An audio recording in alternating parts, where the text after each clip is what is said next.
happened many years afterward. He also enlarged upon the praises of Joseph, how he had not remembered the evil doings of his brethren to their disadvantage; nay, on the contrary, was kind to them, bestowing upon them so many benefits as seldom are bestowed on men's own benefactors. He then commanded his own sons that they should admit Joseph's sons, Ephraim and Manasseh, into their number, and divide the land of Canaan in common with them; concerning whom we shall treat hereafter. However, he made it his request that he might be buried at Hebron. So he died, when he had lived full 150 years, 3 only abated, having not been behind any of his ancestors in piety towards God, and having such a recompense for it, as it was fit those should have who were so good as these were. But Joseph, by the king's permission, carried his father's dead body to Hebron, and there buried it, at a great expense.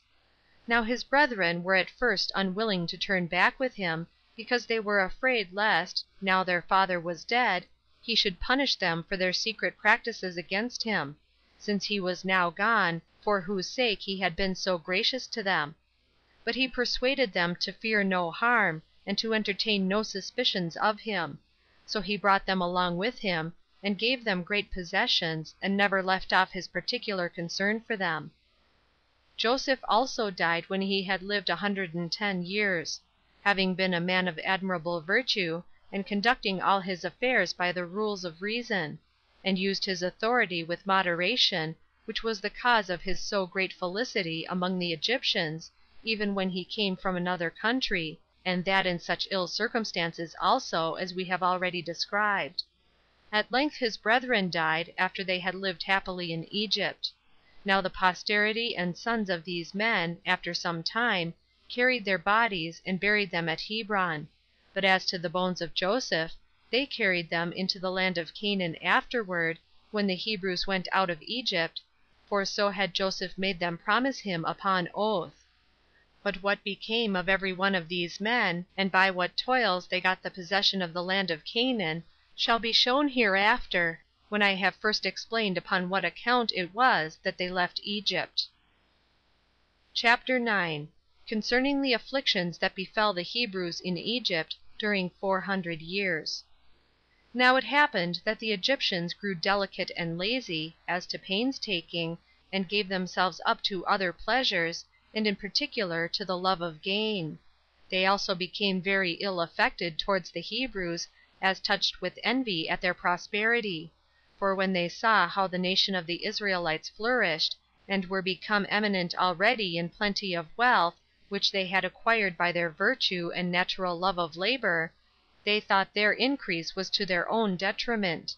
and, having, in length of time, forgotten the benefits they had received from Joseph, particularly the crown being now come into another family, they became very abusive to the Israelites, and contrived many ways of afflicting them; for they enjoined them to cut a great number of channels for the river, and to build walls for their cities and ramparts, that they might restrain the river, and hinder its waters from stagnating, upon its running over its own banks. They set them also to build pyramids, and by all this wore them out; and forced them to learn all sorts of mechanical arts, and to accustom themselves to hard labor. And 400 years did they spend under these afflictions; for they strove one against the other which should get the mastery, the Egyptians desiring to destroy the Israelites by these labors, and the Israelites desiring to hold out to the end under them. While the affairs of the Hebrews were in this condition, there was this occasion offered itself to the Egyptians, which made them more solicitous for the extinction of our nation. One of those sacred scribes, who are very sagacious in foretelling future events truly, told the king that about this time there would a child be born to the Israelites, who, if he were reared, would bring the Egyptian dominion low, and would raise the Israelites; that he would excel all men in virtue, and obtain a glory that would be remembered through all ages; which thing was so feared by the king, that, according to this man's opinion, he commanded that they should cast every male child, which was born to the Israelites, into the river, and destroy it; that besides this, the Egyptian midwives should watch the labors of the Hebrew women, and observe what is born, for those were the women who were enjoined to do the office of midwives to them, and by reason of their relation to the king, would not transgress his commands. He enjoined also, that if any parents should disobey him, and venture to save their male children alive, they and their families should be destroyed.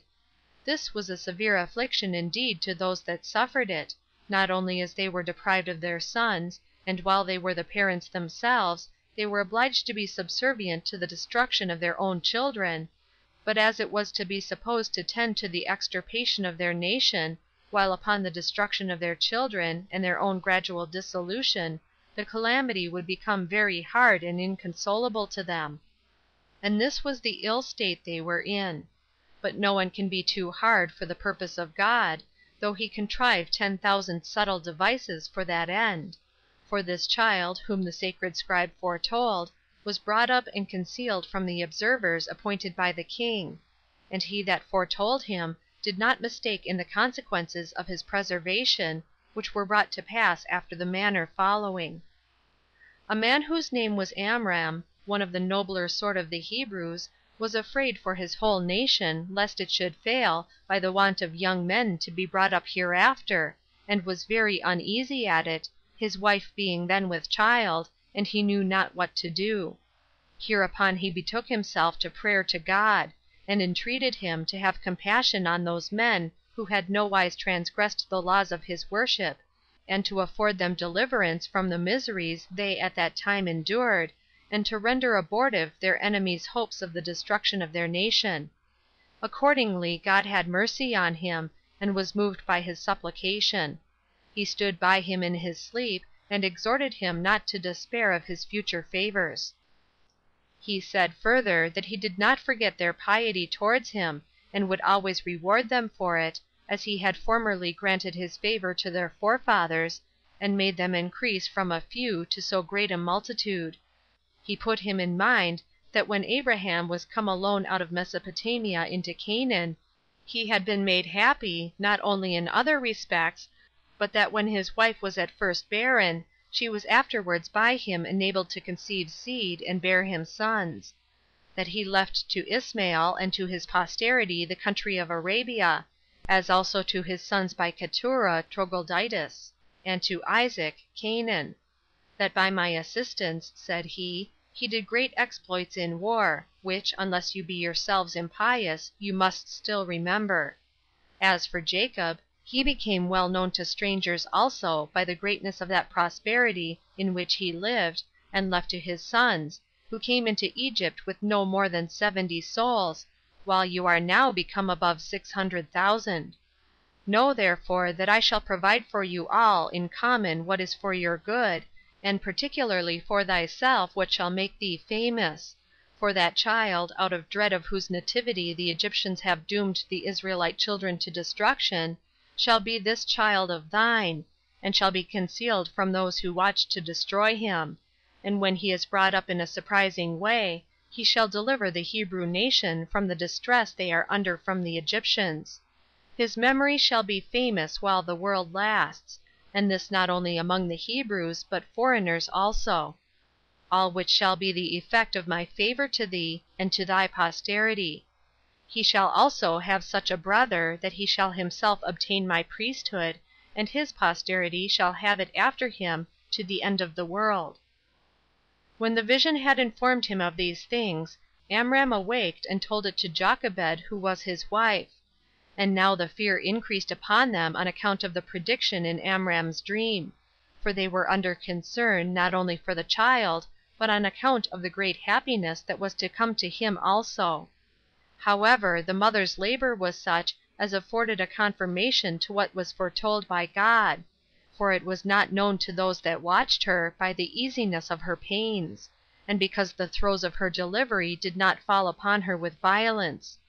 And now they nourished the child at home privately for 3 months; but after that time Amram, fearing he should be discovered, and, by falling under the king's displeasure, both he and his child should perish, and so he should make the promise of God of none effect, he determined rather to trust the safety and care of the child to God, than to depend on his own concealment of him, which he looked upon